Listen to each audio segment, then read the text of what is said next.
आज हम लोग रस पढ़ेंगे।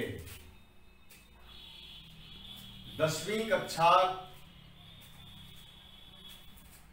की परीक्षा में, बोर्ड परीक्षा में रस से संबंधित प्रश्न किए जाते हैं और अन्य प्रतियोगी परीक्षाओं में भी रस से संबंधित प्रश्न रहते हैं। ध्यान देंगे, रस का शाब्दिक अर्थ है आस्वाद या द्रवत्व। किसी काव्य को, किसी घटना आदि को जब हम देखते हैं, सुनते हैं, पढ़ते हैं तो हमें एक तरह का काव्यानंद मिलता है और वह काव्यानंद कई भावों से युक्त हुआ करता है। कभी क्रोध का, कभी प्रेम का, कभी घृणा का, कभी रौद्र का, कभी उत्साह का, कभी हास्य का। तो वह भाव जो हमारे अंदर उत्पन्न होता है उसी भाव को हम रस कहते हैं। रस के बारे में कहा गया कि रस्यते आस्वाद्यते इति रसः, जिसे सराह सराह कर चखा जाए उसी का नाम रस है। जिसका आस्वादन किया जाए उसका नाम रस है। रस को काव्यात्मा, काव्यानंद और भाव इन नामों से भी पुकारा जाता है। भाव दो तरह के होते हैं, अस्थाई और संचारी भाव। अस्थाई भाव दीर्घकालिक होता है और संचारी भाव पानी के बुलबुले की तरह क्षणभंगुर, अल्पकालिक। भावों की उत्पत्ति के कारण को विभाव कहते हैं और विभाव दो तरह के होते हैं, आलंबन और उद्दीपन। आलंबन जिससे भाव उत्पन्न होता है और उद्दीपन जो भाव की गति को बढ़ा देता है। एक उदाहरण लेते हैं। हमने फुफकारते हुए सर्प को देखा, हम डर गए और डरने के बाद हम उससे बचने के क्रम में भागे, तेजी से भागे, चीखे, चिल्लाए, उछले। तो सांप जो है वह आलंबन का काम कर रहा है और उद्दीपन हुआ हमारे द्वारा चीखना, चिल्लाना, भागना, यानी हमारे डर की गति को उसने बढ़ा दिया, उद्दीप्त कर दिया है। अस्थाई भाव जगने और इसी में देखा जाए कि हमारे अंदर जो वह डर पैदा हुआ वह डर दीर्घकालिक रहा। हम वर्षों बाद भी अगर उसकी याद करें तो हमारे रोंगटे खड़े हो जाएंगे, सिहर जाएंगे, वही दृश्य हमारे सामने आ जाएगा। लेकिन सांप को प्रत्यक्ष रूप में देखने पर जो हमारे अंदर उद्दीपन पैदा लिया, जो संचारी भाव हमारे अंदर पैदा लिया, वह संचारी भाव उस समय 10 वर्ष बाद उत्पन्न नहीं हो रहा है। इसीलिए कहा जाता है कि अस्थाई भाव दीर्घकालिक होता है और संचारी भाव अल्पकालिक होता है। अस्थाई भाव जगने पर होने वाली जो शारीरिक क्रिया होती है या कायिक क्रिया होती है, उस कायिक क्रिया को ही हम अनुभाव कहते हैं। अब देखिए, अस्थाई भावों की संख्या 11 होती है। इस पत्र में आप देखें, रति, शोक, उत्साह, आश्चर्य, निर्वेद, देव विषयक रति, हास, क्रोध और भय 9वां, ग्लानि और वत्सलता थी। गिनकर आप देखेंगे तो इसकी संख्या 11 मिलेगी। संचारी भाव जो अल्पकालिक होता है उसकी संख्या 33 मानी गई है। दुख, शंका, गर्व और चिंता, मोह, विषाद, दैन्य, असूया, मृत्यु, मद, आलस्य, श्रम, उन्माद, अवहित्था, चपलता, अपस्मार, भय, ग्लानि, व्रीड़ा, जड़ता, हर्ष, धृति, मति, आवेग, बखानी, औत्सुक्य, निद्रा, स्वप्न, विबोध, उग्रता, भय, व्याधि, अमर्ष, वितर्क, स्मृति, ये 33 गिना है। इसमें कुछ वैसे शब्दों का प्रयोग हुआ है जिसका अर्थ जान लेना चाहिए। जैसे निर्वेद, निर्वेद कहते हैं वैराग्य को, संन्यास को कहते हैं, माया मोह के बंधन से मुक्त हो जाना, समाज को छोड़ देना। और सूया का मतलब होता है ईर्ष्या। अवहित्था कहते हैं लज्जा आदि छिपाने का जो भाव होता है उसे अवहित्था कहा जाता है। अपस्मार का मतलब मृगी या मूर्छा, मूर्छित हो जाना, शरीर में कंपन का आना। व्रीड़ा का मतलब लाज या शर्म, हया। धृति, धैर्य। औत्सुक्य, उत्सुकता। विबोध कहते हैं प्रज्ञा या ज्ञान को। और अमर्ष कहते हैं असहिष्णुता या असहनशीलता को। बंधुओं, रसों की संख्या 9 मानी गई है। पहला है श्रृंगार रस। इसका आलंबन नायक और नायिका है और स्थायी भाव इसका प्रेम या रति है। इसके 2 पक्ष होते हैं, संयोग और वियोग। हास्य दूसरा रस है जिसका स्थायी भाव है हंसी और इसका आलंबन होता है विचित्र वेशभूषा, विचित्र शब्द, विचित्र बोली या उस तरह का एक्टिंग। तीसरा रस है करुण रस। परिजनों की मृत्यु या वैसी दर्दनाक वैसा कोई दृश्य देख करके, किसी की दीन दशा को देखकर जो भाव उमड़ता है वह है, वहां करुण रस माना जाता है।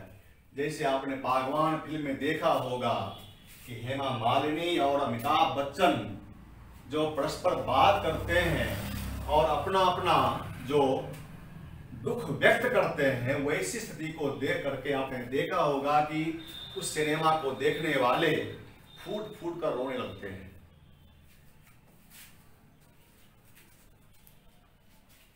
रौद्र रस से क्रोध की अनुभूति होती है। इसका स्थायी भाव क्रोध है। और वीर रस में उत्साह पैदा होता है। इसका स्थायी भाव उत्साह है। रौद्र और वीर रस में समानता भी है और भिन्नता भी है। समानता यह है कि दोनों में क्रोध की अनुभूति होना, भुजाओं का फड़कना, खून में उबाल आना। लेकिन जहां वीर रस में कोई उदात्त उद्देश्य हुआ करता है, पवित्र उद्देश्य होता है, जैसे देशभक्ति का जज्बा पैदा लेना, देश के लिए मर मिटना, और रौद्र जो क्रोध, उसमें क्रोध उत्पन्न होता है, इस रस में अपनी ही हानि होती है, अपना या अपने समाज का नुकसान किया जाता है। जबकि वीर रस में नुकसान का भाव नहीं होता है। भयानक रस, इस रस का रंग काला माना गया है। प्रायः काली रात, अंधेरी और काली रात में डर लगता है। जब हम वैसी कोई चीज देखते हैं जिससे जान माल की क्षति होने का भारी भय होता है, तो उस दृश्य को या उस ऐसी बातों को सुनकर हम डर जाते हैं। तो भयानक रस का अस्थाई भाव है डर। बीभत्स रस यानी वैसा दृश्य, वैसा नजारा, वैसी घटना, वैसी बात जिसको सुनकर या देखकर हमारे अंदर घृणा पैदा लेती है। हम नाक भौं सिकोड़ते हैं। सड़ी गली वस्तु है उसको देख करके, या मान लीजिए गंदी नाली है, बदबदाती हुई नाली है, उसको देख करके हमारे अंदर एक घृणा का भाव पैदा लेता है। अद्भुत रस है जिसका स्थायी भाव है आश्चर्य, यानी वैसी चीजें, वैसी बातें जिसको हमने न कभी देखी है, न सुनी है, न भोगी है, यानी हमारे मस्तिष्क में उस तरह का कोई बिंब नहीं है, और हमारे सामने हमारी सोच को, मतलब सोच से भी बढ़कर आशातीत या अप्रत्याशित वैसी कोई चीज हमारे सामने आ जाए, तो उसको देख करके हमें आश्चर्य होता है, वहां अद्भुत रस पाया जाता है। इसके बाद है 9वां रस, वह रस है शांत रस। और शांत रस जो है उसी रस में भक्ति रस भी शामिल है। यह चिंतन मनन को पैदा करने वाला है, यह निर्वेद पैदा करता है, संन्यास की तरफ उन्मुख करता है। महाकवि सूरदास ने कृष्ण की बाल लीला लिखी। इतनी सजीवता, इतनी जीवंतता उस रचना में देखने को मिलती है कि साहित्यकारों को यह मानना पड़ा कि अगर रसों की संख्या 10 मानी जाए तो 10वां रस वात्सल्य रस ही होगा। इस तरह से मूल रूप में तो 9 ही रस हुए, लेकिन कुछ साहित्यकारों के अनुसार वात्सल्य रस को भी जोड़ देने पर वह रस संख्या में 10 हो गया। देखिए, इन 10 रसों को और उसके स्थायी भावों को इस पद्य में सजाया गया है। ध्यान देंगे पंक्तियों पर और भावों पर, सहज ही समझ में आ जाएगा। श्रृंगार प्रेम बरसाने वाला, संयोग वियोग 2 पक्षों वाला, हास्य हंसाए हा हा हा, हास्य हंसाए जी भर, करुण शोक है देने वाला, रुलाने और बिल खाने वाला, रौद्र क्रोध से थर थर, वीर उत्साहित करने वाला, नस नस को फरकाने वाला, भयानक बोले डर डर, विभत्स घृणा है जनने वाला, सरा गला दर्शाने वाला, अद्भुत जाता चकित कर,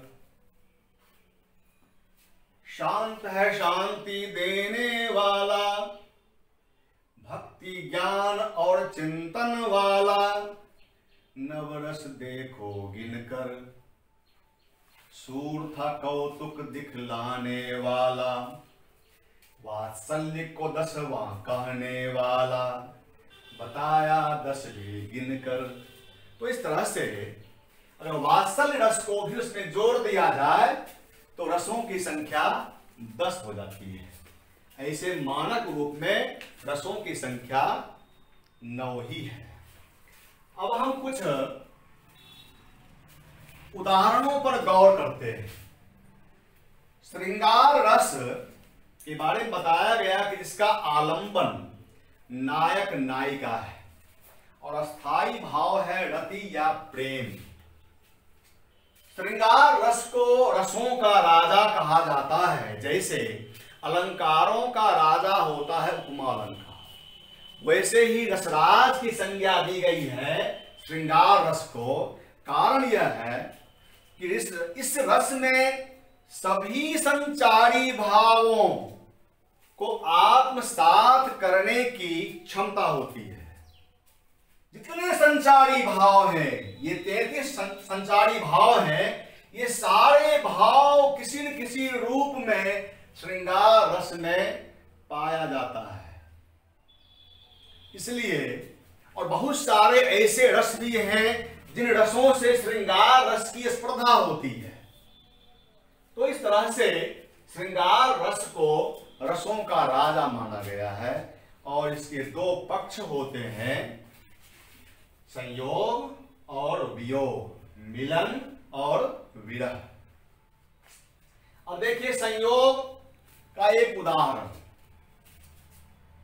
कंकन किंकिनी नूपुर बाजे, एक एक सुर उर को मांजे, कंकन किंकिनी नूपुर बाजे, अंग अंग दम के प्रत्यंग, दंग दंग होती उमंग, फूटे कल कल मधुर गंध जल, फूटे कल कल मधुर गंध जल, नैन रसीले निस दिन जागे, कंकन किंकिनी नूपुर बाजे।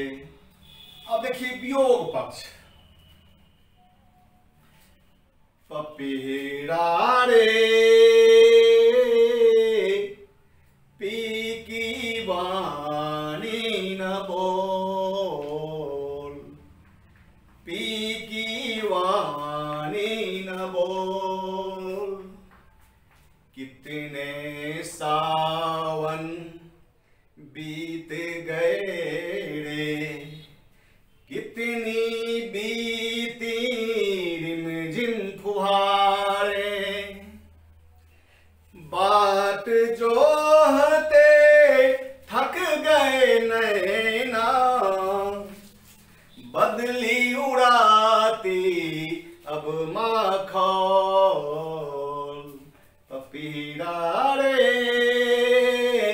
पी की वाणी न बोल। और हास्य रस का उदाहरण लिया जाए, हास्य रस की उत्पत्ति श्रृंगार रस से मानी गई है और इसका स्थायी भाव होता है हंसी। देखिए एक नायक कहता है अपनी नायिका के बारे में, गौर करेंगे तो आपको हंसी आएगी। हाय मैं लुट गया, पिट गया, मर ही गया उस पर, जिसकी ग्रीवा थी गिलहरी की तरह, ग्रीवा का मतलब गर्दन, जिसकी ग्रीवा थी गिलहरी की तरह, बरौनियां थी बहेलियों का धनुष,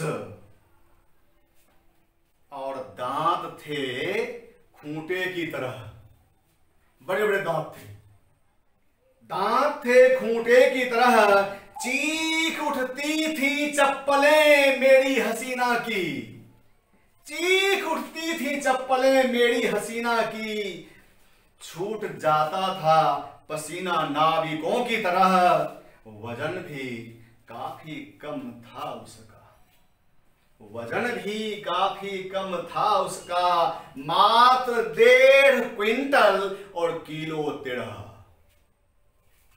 देखिए इसमें हंसी का पुट आता है। अगला रस है करुण रस, जिसका स्थायी भाव होता है शोक। परिजनों की मृत्यु आदि से या दुखद कोई घटना हम देखते हैं, उन घटनाओं को देखने से हमारे अंदर जो करुणा का जन्म होता है, हम शोक संतप्त होते हैं, वहां करुण रस की उत्पत्ति मानी जाती है, उस तरह की अनुभूति होती है। और इस करुण रस की उत्पत्ति मानी गई है रौद्र रस से। अब देखिए नरोत्तम दास जी ने सुदामा चरित में लिखा है, ऐसे बेहाल विवाइन सो पग कंटक जाल लगे पुनि जोए, हाय महादुख पायो सखा तुम आए, इतै न कितै दिन खोए। देखी सुदामा की दीन दशा, करुणा करके करुणा निधि रोए, पानी परात को हाथ छुयो नहीं, नैनन के जल सो पग धोए। अगला है रौद्र रस। और करुण रस का एक एग्जाम्पल और आप देख सकते हैं, बहुत ही सुंदर है। अभी तो मुकुट बंधा था माथ, हुए कल ही हल्दी के हाथ, खुले भी न थे लाज के बोल, खिले थे चुंबन शून्य कपोल। हाय रुक गया यहां संसार, बड़ा सिंदूर अनल अंगार, वात हत लतिका यह सुकुमार, पड़ी है देखो छिन्नाधार। और रौद्र रस जिसका स्थायी भाव क्रोध होता है, उसकी पंक्तियां देखें। रामचरितमानस में परशुराम का क्रोध उमड़ पड़ता है जब लक्ष्मण कहते हैं कि शिव का धनुष तो एक मामूली सा धनुष था। इस बात पर वे काफी क्रोध में आ जाते हैं, कहते हैं रे नृप बालक कालवश बोलत, तो ही नो संभार, धनु ही सम त्रिपुरारि धनु, विदित सकल संसार। तो यहां देख रहे हैं कि रौद्रता दिखाई पड़ रही है। अगला है वीर रस, जिसका स्थायी भाव उत्साह है और इसकी उत्पत्ति अद्भुत रस से मानी गई है। और यह वीर रस श्रृंगार रस से स्पर्धा करता है। मानस की पंक्तियां ही है, जौ राउर अनुशासन पाऊं, कंदुक गेंद कंदुक इव ब्रह्मांड उठाऊं, कांचे घट जिनी डारऊं फोड़ी, सकऊं मेरु मूलक इव तोड़ी। दूसरा देखिए, मान लिया जाए कि गलवान में चीनी सैनिक का प्रवेश हो चुका है, हस्तक्षेप उसने किया है और एक भारतीय सैनिक उसको ललकार रहा है। कहते हैं हम ताल ठोक कर, कहते हैं हम ताल ठोक कर, कर कर हड्डी तोड़ेंगे, लौटो वापस जाओ ठिगने, लौटो वापस जाओ ठिगने, बिन मारे नहीं छोड़ेंगे। यहां वीर रस की अनुभूति होती है। भयानक रस जिसका स्थायी भाव है डर। कामायनी की पंक्तियां देखिए, प्रकृति त्रस्त थी, भूतनाथ ने नृत्य विकंपित पद अपना, उधर उठाया भूत सृष्टि सब, होने जाती थी सपना, आश्रय पाने को सब व्याकुल, स्वयं कलुष में मनु संदिग्ध, फिर कुछ होगा यही समझकर वसुधा का थर थर कपना। अगला देखें विभास रस, जिसका स्थायी भाव है घृणा। हल्दी घाटी की पंक्तियां देखें, भोजन में श्वान लगे थे, भोजन में श्वान लगे थे, मुड़ते थे भू पर लेते, खा मांस चाट लेते थे, चटनी सम बहते नेते। घृणा हो रही है। अद्भुत रस। रामचरितमानस की ही पंक्तियां देखें, अद्भुत रस का स्थायी भाव होता है आश्चर्य। सुरसा और हनुमान जी का प्रसंग है। जो जन भरी ते ही बदानु पसारा, कपि तनु किन्ह दुगुन विस्तारा। 16 जो जन मुख ते ठायऊ, तुरत पवन सुत 32 भयऊ। आश्चर्य है। एक छोटा सा बंदर और इस तरह का अपना रूप बना रहा है। शांत रस, जिसका स्थायी भाव है निर्वेद यानी संन्यास। जयशंकर प्रसाद की रचना ही कामायनी की पंक्तियां देखें। सोच रहे थे जीवन सुख है, सोच रहे थे जीवन सुख है, ना यह विकट पहेली है। भाग अड़े मनु इंद्रजाल से, भाग अड़े मनु इंद्रजाल से, कितनी व्यथा न झेली है। और वात्सल्य रस, सूरदास ने सूर सागर में लिखा है, वात्सल्य रस का स्थायी भाव है वत्सलता। बाल दशा सुख निरखी जसोदा, बाल दशा सुख निरखी जसोदा, पुनि पुनि नंद बुलावती, पुनि पुनि नंद बुलावती, अचरा तर लय ढाकी सूर, अचरा तर लय ढाकी सुर, प्रभु को दूध पिलावती। और भक्ति रस, जिसे शांति की अनुभूति होती है, इसका स्थायी भाव है देव विषयक रति। श्रृंगार रस का स्थायी भाव है रति। यहां नायक नायिका के प्रेम की बात है। वात्सल्य रस में जो है माता पिता और बच्चों के बीच के प्रेम की बात है, या रुजों के प्रति अग्रजों के प्रेम की बात है, या प्रजाओं के प्रति राजाओं के प्रेम की बात है। और देव विषयक रति कहते हैं, जैसे मीराबाई ने कृष्ण की आराधना की, उनके पदों में, उनकी पंक्तियों में शांत रस या भक्ति रस का भाव उमड़ता है। जैसे चिड़पड़कित भजन सुने, रघुपति राघव राजा राम, पतित पावन सीताराम, ईश्वर अल्लाह तेरे नाम, सबको सम्मति दे भगवान।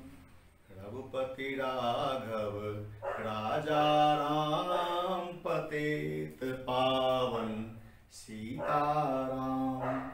और सूर की पंक्तियां भी भक्ति रस से ओतप्रोत।